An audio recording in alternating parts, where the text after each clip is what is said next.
Good. How you doing? Doing good. Dwayne was just talking about this a little bit, but what does the way you guys finished the season kind of do for the team's confidence up front, especially the way you guys ran the ball, just how well the offense is clicking these last few weeks? Yeah, I think it gives us momentum going into next year, and it sets us up well. We know what we're capable of doing, and we know what our strengths are, and so now I think this offseason just go in and work on our weaknesses. Jen? Can you quantify what the learning curve is with a new offensive system and how much less you're going to have to encounter that next year now that you've had a full year with Shane? Yeah, definitely. I think last year, looking back on it, uh, we probably should have been here for the OTAs. Um, and I think we need to do OTAs to get ready for this next season, and but like you said, the learning curve, everything. So you know, I feel like we just roll and just build on our strengths. Michael Sean? Hey, Ethan, what specifically did Coach Dickerson bring to the run game this year? A lot. I don't know where to start. Just like a whole new way of looking at things, and uh, the mid zone concepts and how to run them, and uh, you know the techniques. It's just a different way of thinking. So now you got you know what we've done in the past. What we can do with Andy, mix them together, and I think we saw that. But yeah, Coach Andy, he's smart. He gets it. Very intelligent, especially with the mid zone stuff, which we started running really well. Were there any changes during the season to any of the concepts and stuff that maybe led to the boom you guys had in the run game later in the year? No, we really were running the same plays, just out of different looks, different formations, different dressings, whether it be the motions and stuff. I think it was just the players stacking reps, finding out what we're good at and just rolling. And then once we got Penny healthy and going, uh, he really took off, and I'm excited for him. Thanks, man. Appreciate it. Yeah. Nico? Yes, Ethan. I was wondering, how would you describe this season on a personal level, or everything you had to endure, with the Lion as a team, on a personal level? How would you describe that? Yeah, personally, started out with a few injuries. I had the MCL and stuff, so really just trusting God, like trusting God's plan for me. What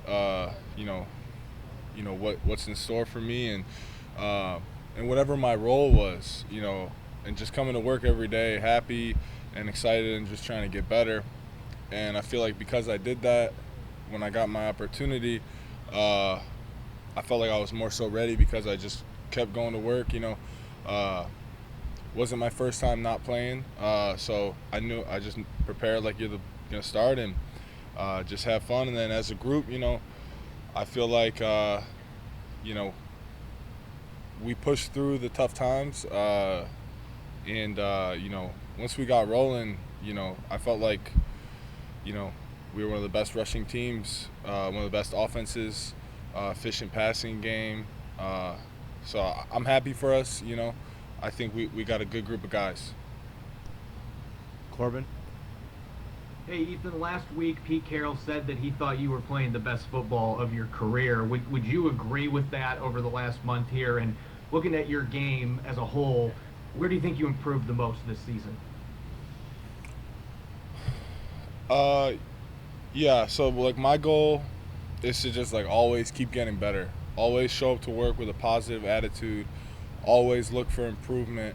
Always build and stack reps. I believe in practice. Like practice is everything. I believe that on game day, you do what you practice. So if you practice hard, you practice all in, it's just gonna naturally happen on game day. So just practicing good habits and stuff, and which is what I've done my whole career. And I feel like I'm just getting healthier and healthier, bending better and better. Um, just like I said earlier, just trusting God's plan and, just trying to do my job. Bob? Yeah, Ethan, from a team-wide standpoint, what was sort of the key to you guys kind of staying together, after you fell to 3-8 and everything? Things looked sort of bleak, I guess, and all that, but winning for the last 6 the way you guys did, kind of finishing on a high. What was sort of the key, I guess, to kind of everybody staying together at that point? Yeah, I think we all just focused on like one day at a time, 1 week at a time. Let's go win this game. We can't worry about next week. We can't worry about playoffs. All we can worry about is today. All we can worry about is getting ready, having a good day today to be ready for Sunday, and just fighting through it. This is football. It's not always going to be pretty, and, you just got to fight through it. Greg? Hi, Ethan. Have you talked to anyone about your contract situation, and do you expect to be back? Yeah, I expect to be back. I'm trying to be back.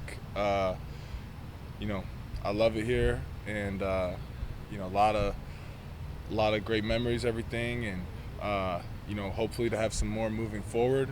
And just had a lot of fun with my guys, and I can look to continue to do that.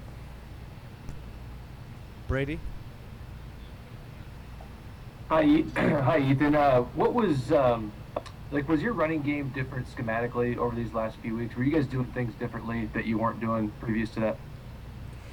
No, maybe every week, the formations and the dressings, like the motions and stuff, are a little different. You try not to look the same. But in terms of like us running mid-zone, tight zone, duo, the bend schemes,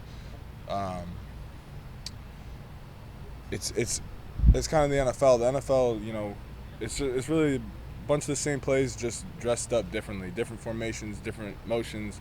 But in terms of the pass game, I don't know much about that. I just know the protections and the formations and stuff and the motions. I don't know the route concepts and stuff, but in terms of the run game, I think it's just stuff just started to click, and I'm super excited for Penny, because I've seen the potential, and he got in healthy, and he really took advantage of it.